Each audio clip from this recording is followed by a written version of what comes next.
слична формула сега се појавува и во фирмата која што набавува мазут за ТЕЦ Неготино и за БЕК РКМ на Радко Капушевски. Таму од крајот на август има сособственик Ерџан Сулковски. И сега не треба да сте многу вешт за да пребарате, ќе видите дека станува збор за бизнисмен од Кичево, собственик на Пацифик Петролеум, бизнис партнер на Пуцко Петрол и се понатаму е веќе јасно.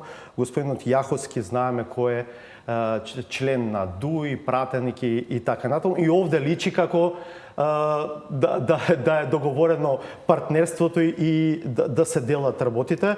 Во шега еден пријател вели ова неподносливо мириса на едно општество за сите. Добро, видете, ние имаме комисија за јавни набавки, имаме одговорни лица, управен одбор и на крајот јас директор. Значи ние не сме истражен орган.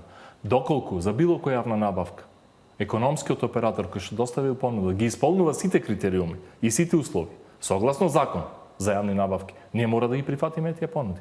Во спротивно, ние правиме прекршок. И сега утре се поставува прашањето кој ќе понеси па таа одговорност, доколку елиминираме заради собственичка структура, заради одредени личности, дали се тоа политички личности или бизнис интереси. Значи ние затоа има истражни органи. Прво ви кажав, има управни контроли, има и комисија која што ги проверува сите тие јавни набавки.